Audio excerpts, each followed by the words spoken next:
नमस्कार, मी पंजाब डक 25, 26, 27 त्याच्यानंतर 28, 29, 30, 31 पर्यंत दररोज वेगवेगळ्या भागात आता पाऊस पडणार आहे. पण आता काय होणार आहे, ह्या पावसाचं स्वरूप रिमझिम नाही राहणार. काय होणार, दुपारपर्यंत चांगलं असं कडाक्याचं ऊन पडेल आणि 2-2:30च्या नंतर जोराचा पाऊस पडणार आहे, म्हणून हा अंदाज सर्व शेतकऱ्यांना लक्षात यायचा.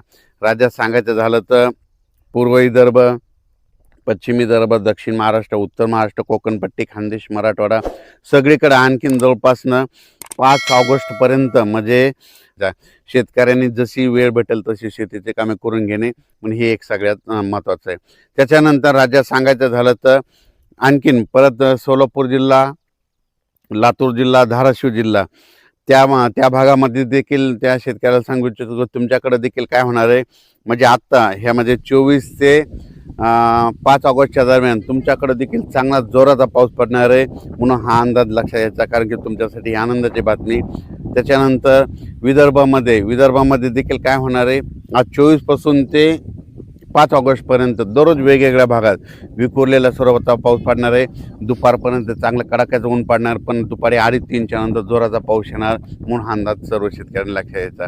त्याच्यानंतर मराठवाड्यामध्ये परभणी जिल्हा, लातूर जिल्हा, बीड जिल्हा, धाराशिव जिल्हा, जालना जिल्हा, संभाजीनगर, हिंगोली जिल्हा ह्या पट्ट्या मराठवाड्यातल्या शेतकऱ्याला सांगू इच्छितो की मराठवाड्यात देखील काय होणार आहे, असं चांगलं दुपारपर्यंत कडक ऊन राहील, पण 2:30-3च्या नंतर ते रात्रीपर्यंत मग जोराचा पाऊस पडणार आहे, म्हणून हा अंदाज लक्षात यायचा.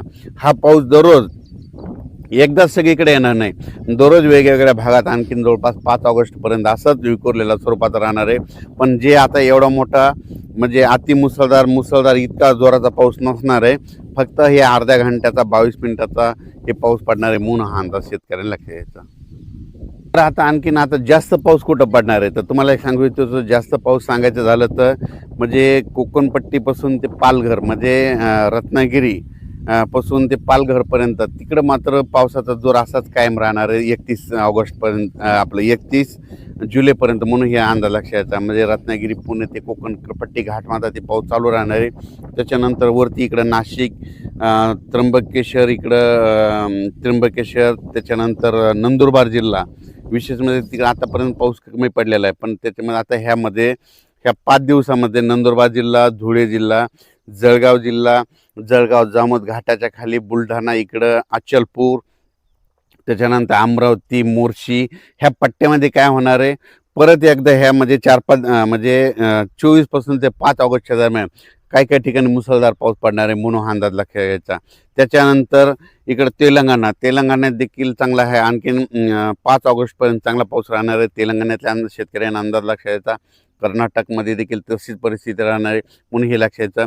गुजरातमध्ये मात्र सुरत असो, अहमदाबाद असो, तिकडं मात्र अतिवृष्टी होणार आहे, म्हणून हा अंदाज गुजरातच्या शेतकऱ्यांनी घ्यायचा.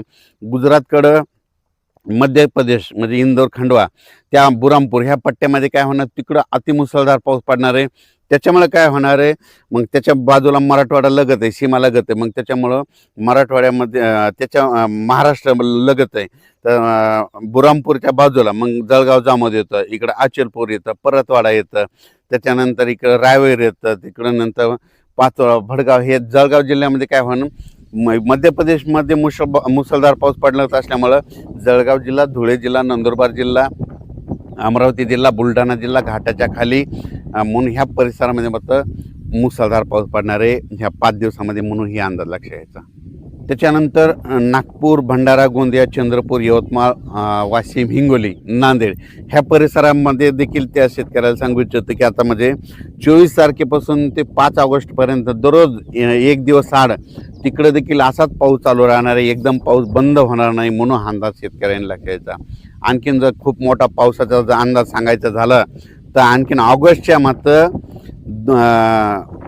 10 ऑगस्ट ते 15 ऑगस्ट ते 30 ऑगस्टच्या दरम्यान पुन्हा एकदा असा जोराचा पाऊस महाराष्ट्रामध्ये येणार आहे. त्याची तारीख आपण नंतर देऊ, ते पण त्या भागात राहणार आहे, ती देखील डिटेल देण्यात येईल. पण 15 ऑगस्ट ते 30 ऑगस्टच्या दरम्यान परत एकदा राज्यात अतिवृष्टीचा एक पाऊस, पुन्हा एक लो प्रेशर आहे, चक्रीवादळ येणार आहे, त्याचा मी अंदाज देणार आहे. बऱ्याच माध्यमातून एक चर्चा भेटते की ऑगस्टमध्ये खंड पडेल, तर शेतकऱ्याला सांगू इच्छितो खंड वगैरे काय पडणार नाही, दुष्काळ वगैरे पडणार नाही. तुम्ही पाहू शकता यावर्षी तर पिकं कसे आलेले आहेत. तर यावर्षी म्हणलं ज्या वर्षी पाऊस कमी पडतो त्यावर्षी पिकं चांगले येते. दुष्काळ वगैरे काही पडणार नाही. ऑगस्टमध्ये देखील तुम्हाला सांगतो 2 असे मोठे पाऊस येणार आहे. जसं आता मुंबईकडं पडला, गुजरातकडे पडला, तसेच आणखीन ऑगस्टमध्ये देखील 2 पाऊस येणार आहे. पण ते आता जागा चेंज करणार आहे. आता मुंबईकडे झालं, आता त्याची जागा चेंज राहणार आहे. त्याचा अंदाज पुढच्या अंदाजामध्ये दिला जाईल, म्हणून हे देखील लक्षात येतं. तसेच आपण म्हटलं होतं ना, उत्तर महाराष्ट्राकडे खूप पाऊस पडायला, भंडारदरा, त्याच्यानंतर निळवंडे हे सगळे जवळपासनं सगळे वरचे धरणं भरलेत. आता त्याचं पाणी आता तुम्हाला सांगतो गोदावरी नदीकडे येले. तर गोदावरीच्या गोदावरी नदीकाठचे जे आपले पाळीव प्राणी पशुधन आहे, ज्यांच्या मोटरी असतात, तर तुम्ही आजच्या आज काढून घ्या. कारण की ना जवळपास नांदूर मधनेश्वरमधून 29,000 पाणी येले. त्याच्यानंतर दुसऱ्या भंडारदरातून पाणी सुटलेलं आहे, मुळातून बऱ्याच आणि गोदावरीला नाशिकहून देखील पूर आलेला आहे. जवळपासनं 65,000 पाणी येत असेल. तुम्हाला सांगतो 10,000 TMC जर गोदावरीत पाणी आलं तर जायकवाडीचं 1 TMC पाणी वाढतं एका दिवसाला. तर हे जवळपास 50-60 हजारानं फ्लो येत आहे. म्हणजे एका दिवसाला 6 TMC वाढणार आहे.